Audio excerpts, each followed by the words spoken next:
Olá, hoje com a ajuda de Deus vamos mais uma vez pregar o Evangelho e eu queria convidar você para ler em 2 Coríntios, capítulo 4, começando no versículo 3. Acompanhe comigo a leitura. Mas se ainda o nosso Evangelho está encoberto, para os que se perdem está encoberto. Vou ler novamente esse versículo. Mas, se ainda o Evangelho está encoberto, para os que se perdem está encoberto, nos quais o Deus deste século cegou os entendimentos dos incrédulos. O Evangelho está encoberto nos que se perdem, nos quais, essas pessoas que se perdem, o Deus desse século cegou o entendimento dos incrédulos.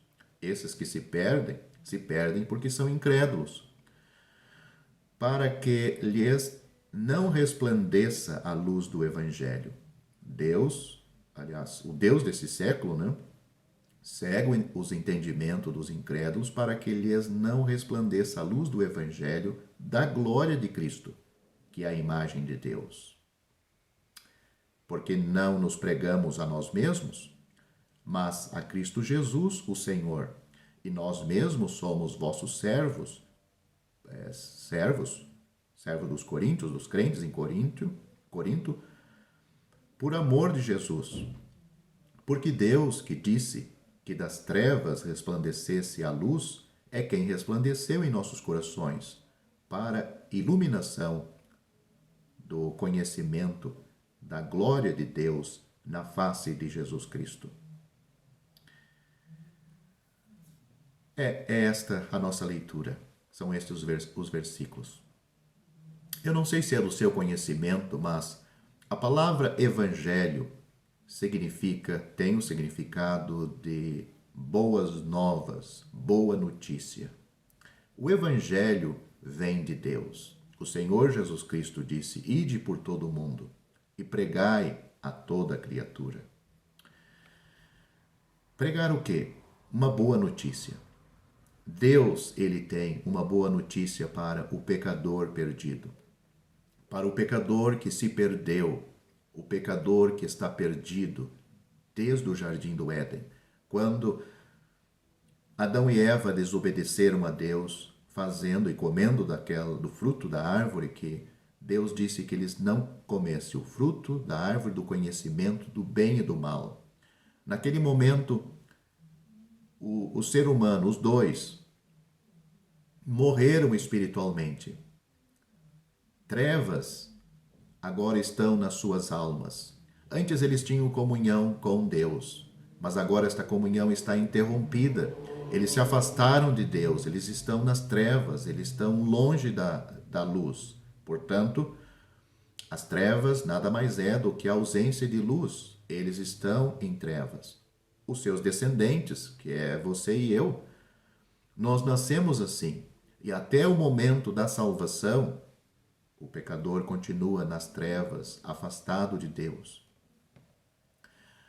Paulo, ele pregava o Evangelho. Hoje, muitos pregam o Evangelho, pois é isto que estou procurando fazer aqui, neste momento, para você que me ouve, você que não é salvo, e você também que talvez seja salvo, já está salvo. O Evangelho traz uma boa notícia para cada pessoa, para cada ser humano.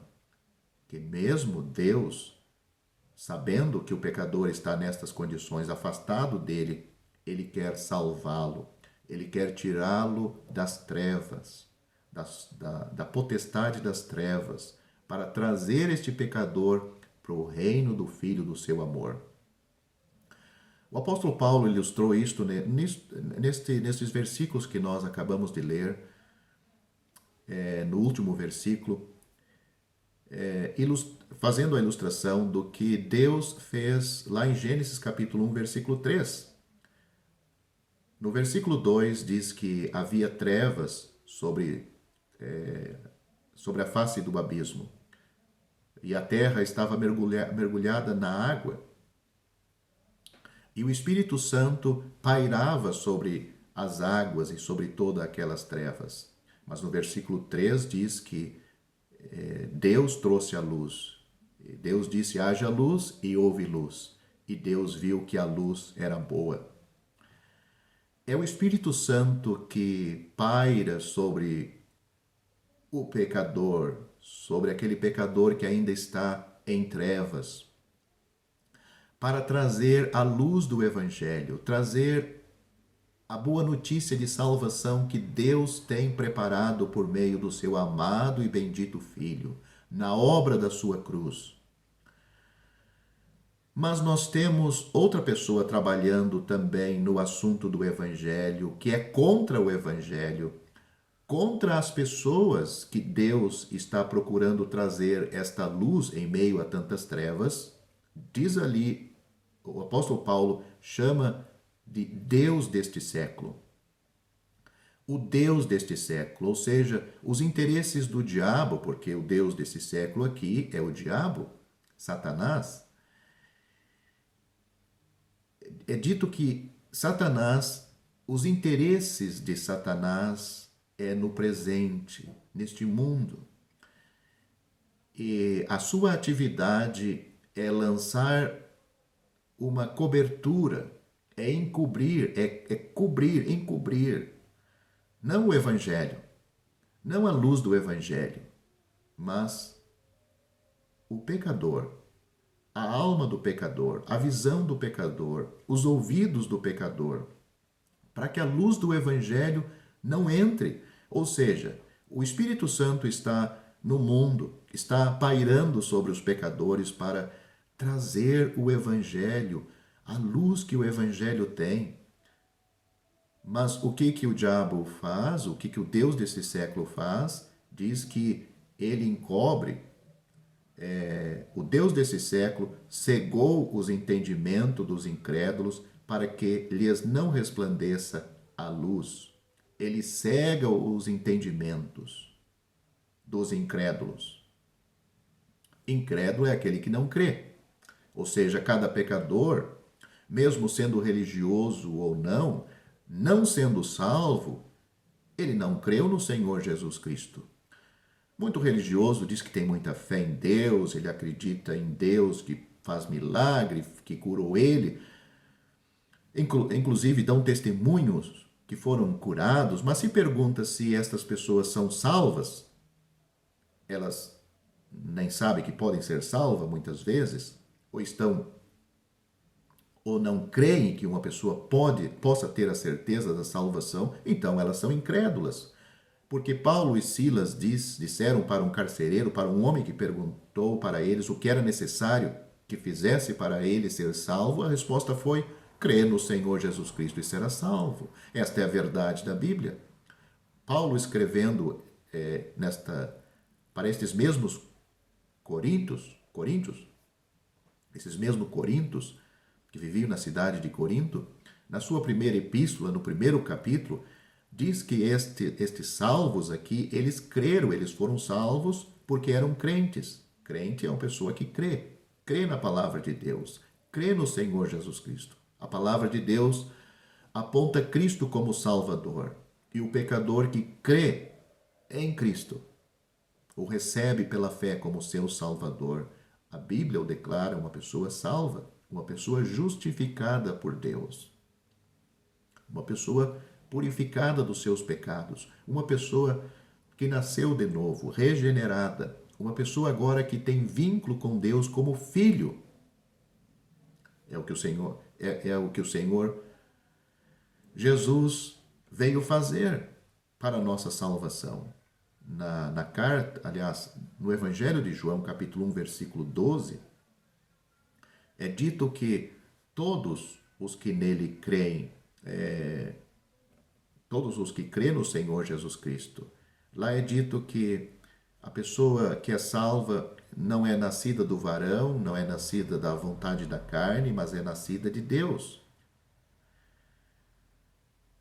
É dito lá que o Senhor Jesus Cristo veio para o que era seus e os seus não o receberam.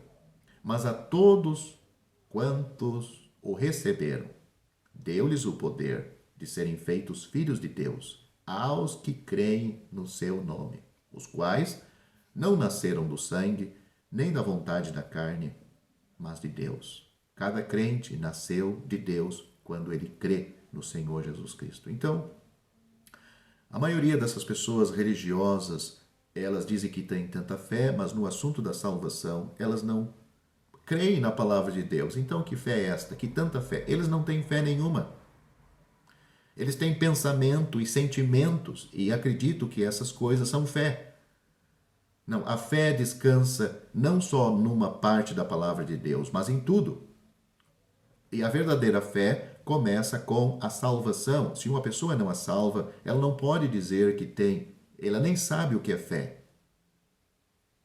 Ela tem sentimentos que imagina que é fé. Ela tem conhecimento de verdades bíblicas, mas ela não tem a fé realmente necessária para seguir a sua vida como uma pessoa verdadeiramente salva, uma pessoa que confia em Deus. Como é que ela confia em Deus para curar ou para outras coisas da vida e não confia em Deus, no mesmo Deus, para a salvação? Este assunto, este é o manto de trevas que o diabo lança também, um dos muitos, que ele lança sobre as almas incautas dos pecadores, para que a luz do Evangelho não chegue à alma, não chegue ao entendimento, porque aqui diz que o Deus desse século cega os entendimentos dos incrédulos, para que lhes não resplandeça a luz do Evangelho da glória de Cristo, que é a imagem de Deus.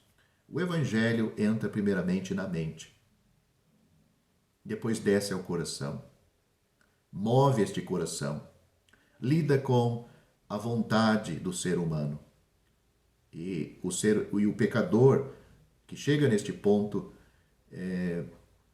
sendo instruído, tocado pelo Espírito Santo, o próximo passo é ele tomar uma decisão. Aceitar aquela luz que ele recebeu através do Espírito Santo, aplicando a palavra de Deus a esta alma, ou ele rejeita. Então, o Espírito Santo, primeiramente, aplica a palavra à sua mente, à mente do pecador. Essa palavra desce ao coração, atinge a sua vontade e ela tem que tomar uma decisão. Nós vemos que o diabo já barra a primeira porta de entrar à luz do Evangelho, o entendimento, a mente das pessoas. Ele ocupa elas sendo no aspecto religioso, nos entretenimentos que existem no mundo, na moda do mundo, o sistema do mundo, seja político, religioso, social. Então ele bombardeia não somente o diabo, porque o diabo é só um, mas ele tem muitos anjos caídos, os demônios, que estão a seu serviço, trabalhando em todo o mundo, com todas as pessoas, através de tantas coisas, para cegar o entendimento, colocar coisas que ocupam a mente desta pessoa, sem deixar tempo para que a luz do Evangelho chegue a elas. Séculos passados, quando muitas pessoas estavam sendo salvas, havia cidades inteiras em que não havia mais bares para as pessoas beberem, não havia mais entretenimento, diversões com danças, teatros e essas coisas assim, porque a maioria das pessoas foram salvas e os salvos agora não tinham mais interesse nestas coisas. Antigamente não existia tanto entretenimento como nós temos hoje em nossos dias, não tinham televisão, telemóvel, celular, internet. Então, as pessoas às vezes tinham que sair de casa para se divertir, para ocupar um pouco o tempo. Mas como em muitas cidades as pessoas acabava a maioria das pessoas sendo salvas, eles tinham que fechar esses negócios. Então ficavam aquelas coisas essenciais para a vida, a manutenção das pessoas. Mas o diabo, ele cada vez mais vai aprimorando as suas táticas. Então, em nossos dias, hoje, as pessoas nem precisam sair de casa, nem do seu dormitório, da sua... Seja onde for, seja no carro, no trem, no comboio, no avião, aonde quer que elas estejam. O diabo tem seus meios de não deixar tempo para as pessoas pensar nas suas almas, pensar na eternidade, pensar que um dia elas vão partir desta vida. As pessoas vivem aqui como se fossem árvores que nunca vão ser arrancadas deste mundo. Mas a morte vai chegar para todos nós e chega antes do que nós esperamos e esperávamos. E aí, como estará cada pessoa na eternidade? Muitas pessoas se preocupam e procuram evitar a morte em si, mas o problema não é a morte em si, mas o que o espera depois da morte. Depois da morte só existem dois lugares eternos, o céu e o inferno. Você e eu estamos caminhando para um destes dois lugares na eternidade. Se você é salvo, como eu um dia fui salvo por Deus, estamos indo para o céu. Mas se você não é salvo, você fechando os olhos nesta vida, você vai abrir, não corporalmente, mas espiritualmente, a sua alma e o seu corpo. Aliás, a sua alma e o seu espírito vão abrir no inferno. O seu corpo sendo sepultado aqui, mas a verdadeira pessoa que habitou este corpo já estará na eternidade. O diabo trabalha incessantemente para que a luz, diz aqui, a luz do evangelho da glória de Cristo, que é a imagem de Deus, ele não quer que esta luz resplandeça no entendimento, na mente das pessoas. Ele procura apresentar este assunto do evangelho como algo obsoleto, fracassado. Ora, um menino que nasceu numa manjedoura, que morreu numa cruz, pode ter alguma influência na nossa vida? Existem tantas coisas que ocupam o nosso tempo aqui. Será que vamos tirar tempo para ocupar com um menino que nasceu numa manjedoura de uma forma tão humilde, tão pobre, que veio de uma virgem chamada Maria, e o seu pai, não biológico, o seu pai, José, um carpinteiro, e teve uma vida humilde, fez alguns milagres, morreu numa cruz, crucificado entre dois malfeitores, coroado com uma coroa de espinhos, tendo um título sobre a sua cabeça, Jesus Nazareno, Rei dos Judeus. Será que vamos tirar tempo durante a nossa vida de 50, 60, 70, 80, talvez 90 anos para ocuparmos com ele? Não, o diabo não quer que você faça isto. Ele quer que você se ocupe com os entretenimentos que ele tem criado para que esta luz não resplandeça. O que o apóstolo está dizendo aqui é que o evangelho traz a glória de Cristo.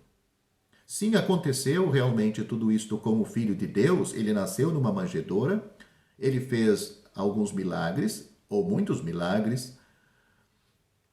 Ele andou como um homem simples neste mundo. Ele teve agonia num jardim antes da sua morte, orações intensas ao Pai, suando de maneira que o seu suor se transformava como gotas de sangue. Morreu numa cruz entre dois malfeitores. Tudo isso é verdade. Foi sepultado, mas ele não está na cruz hoje. Ele não está na manjedoura.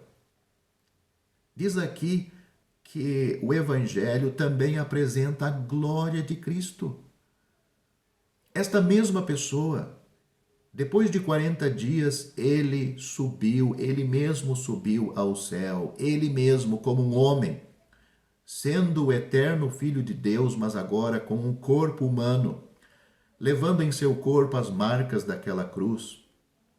Ele subiu, a Bíblia diz, acima de todos os céus e está na glória com o Pai, assentado à sua direita. É isto que o Evangelho apresenta. A sua morte é para a sua salvação, é para a nossa salvação, é para a sua salvação, você que me ouve. Pois é ali que o assunto foi resolvido. Era necessário a morte de Cristo. Era necessário que ele fosse ferido na cruz por nossas transgressões e moído por nossas iniquidades. Era necessário que ele levasse em seu corpo os nossos pecados sobre aquele madeiro. Era necessário que o justo padecesse por nós, os injustos, para nos levar a Deus. Era necessário que o Filho do Homem viesse ao mundo não para que condenasse o mundo, mas para que o mundo fosse salvo por ele. Era necessário que Deus amasse o mundo de tal maneira que desse o seu Filho unigênito, para que todo aquele que nele crê não pereça, mas tenha a vida eterna. Era necessário a sua morte, mas ele ressuscitou. Na cruz, ele disse que o assunto da nossa salvação estava consumado. Ele ressuscitou e hoje ele está glorioso no céu. Ele recebe pecadores. O apóstolo Paulo, no caminho para Damasco, com a intenção de matar, de prender os crentes e castigar os salvos para que blasfemasse do nome do Senhor Jesus. Este mesmo Jesus glorificado apareceu a ele, dizendo a Paulo: por que tu me persegues? Quando ele perseguia os crentes, Paulo perseguia. Na época, Saulo. Paulo viu aquele Jesus que fora feito um pouco menor do que os anjos, agora glorificado. A visão do Senhor Jesus para Paulo mudou a sua vida. Viu que Jesus não estava sepultado em algum lugar, em algum sepulcro da Judéia, mas ele estava no céu, fisicamente, corporalmente, um corpo transformado.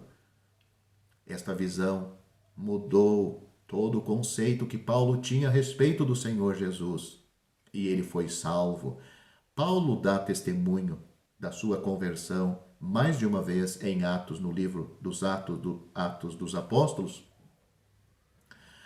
Talvez até hoje você não tenha sido salvo, não tenha tido interesse por este Jesus, mas saiba que a única maneira de você ter uma eternidade feliz com Deus é você abraçá-lo pela fé.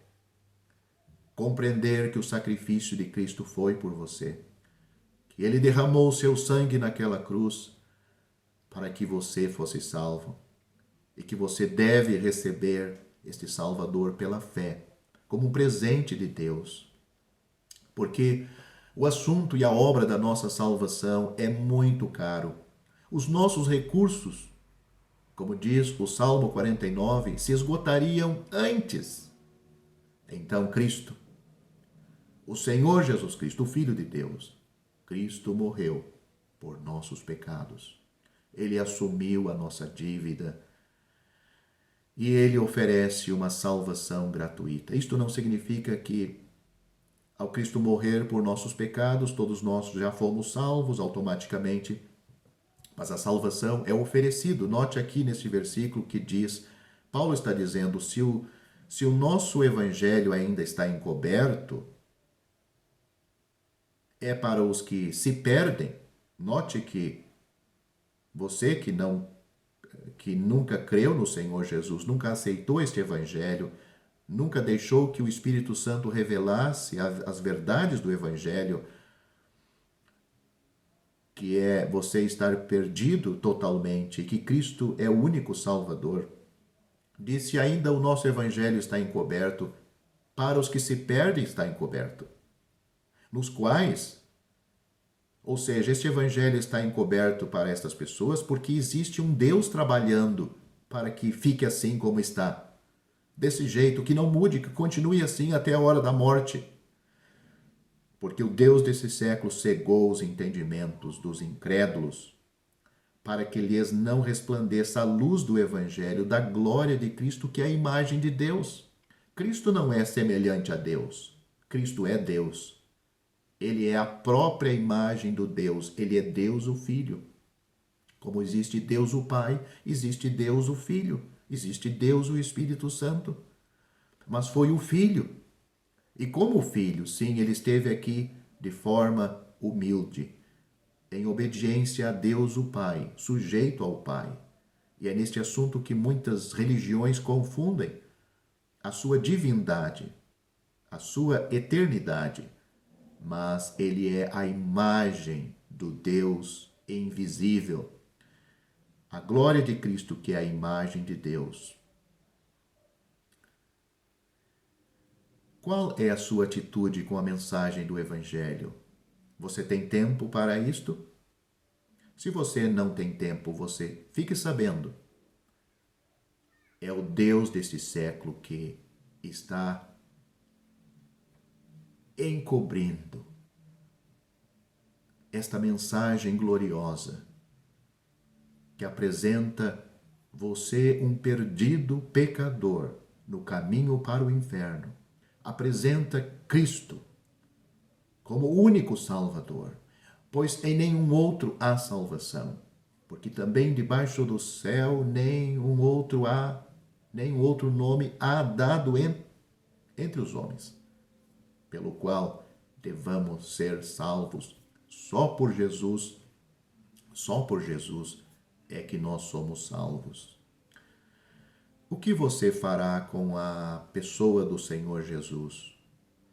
Com o evangelho que apresenta ele como o Cordeiro de Deus que tira o pecado do mundo?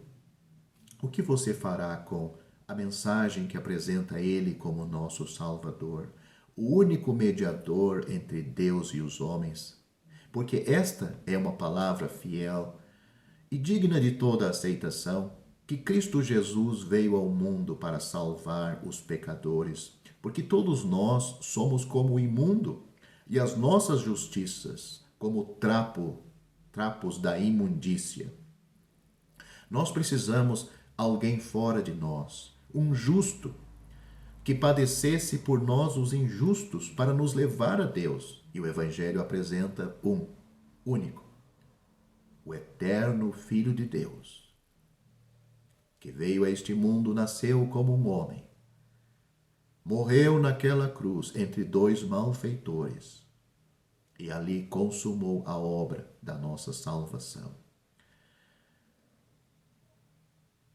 Será que você tem tempo? O diabo quer que você não gaste este tempo, não tenha este tempo. Às vezes eu fico pensando num pecador que morreu em seus pecados, mesmo sendo religioso, mas nunca foi salvo. Até a hora da morte o diabo trabalhou, os seus demônios trabalharam para que ele nunca chegasse a este momento de realmente ser uma pessoa salva. Então, enfim, chegou, aquela pessoa partiu. Imagine a felicidade desses demônios, do diabo. Almas, mais uma alma se perdeu, e isto são milhares no mundo por segundos. A felicidade deles. Você já imaginou o diabo rindo de você? Que você está perdido. Não só era um perdido, porque diz aqui o apóstolo Paulo, mas se ainda o nosso evangelho está encoberto, para os que se perdem está encoberto. Você era um perdido neste mundo, mas agora você está perdido eternamente. Você vai dar este prazer ao Deus desse século rir de você? que você se perdeu. Não cometa essa loucura. Se você valoriza a sua vida em tantos aspectos aqui, na saúde, no seu emprego, no seu relacionamento pais e filhos, no seu relacionamento familiar, marido, esposa, no lar, você vai desprezar, vai deixar para lá um assunto que é eterno? Bom, é você que decide. Você é responsável. Você é responsável por si mesmo, porque tudo Cristo já tem feito no assunto da nossa salvação e com perfeição. Deus está satisfeito com a obra de Cristo e Ele nos dá a salvação. Porque não existe outro mediador entre Deus e os homens, mas só Jesus Cristo, o homem, o qual se deu a si mesmo por nós, para nos remir de toda injustiça e nos apresentar a Deus perfeitos, salvos. Você pode descansar nele. Você está talvez se perguntando, como aquele carcereiro em Atos capítulo 16, o que é necessário que eu faça para me salvar? Eu não entendo. Crê no Senhor Jesus Cristo, você será salvo. Dobre os seus joelhos, ore a Deus. Não ore para lhe dar a salvação, não precisa orar para ganhar a salvação. A salvação vem pelo crer, não pelo orar. Não precisa preencher aquilo que está às vezes no fim de muitos livros, muitas bíblias, você tomando a sua decisão, repetindo certas palavras, eu creio no Senhor Jesus, então eu assino aqui, agora eu estou... Não, isso não é a salvação. A salvação é um encontro real, pessoal, da sua alma com Deus. O Espírito Santo, como pairava no primeiro livro da Bíblia, Gênesis capítulo 1, pairava sobre aquelas águas e todas aquelas trevas, ele está pairando sobre o pecador. E ele está procurando atingir a mente do pecador, como eu já disse. É ele que vai fazer a obra de Deus na sua vida. Você não pode querer simplesmente de forma superficial a sua salvação e também querer o mundo e tantas coisas, abraçar as duas coisas. É uma só. É uma só. Então, quando você toma a decisão única, sincera, porque é o Espírito Santo que está trabalhando para você fazer isto, então o assunto ficará claro, porque aconteceu isto comigo. Quando eu estava com dois corações, se assim podemos dizer, querendo a salvação e o mundo, eu não entendia o que era crer. Mas no momento em que eu fiquei totalmente convencido, queiram os outros um mundo para si, queiram eles as delícias aqui, mas eu decidi, eu buscarei meu Jesus sempre para mim, sempre para mim. O assunto do crer ficou claro. O Espírito Santo abriu os meus olhos e mostrou uma única coisa: a morte de Cristo. Ela é eficaz. Você pode descansar. Foi isso que eu fiz. Crê no Senhor Jesus Cristo, porque você pode fazer isto também. Deus quer que todos os homens se salvem e venham ao conhecimento da verdade.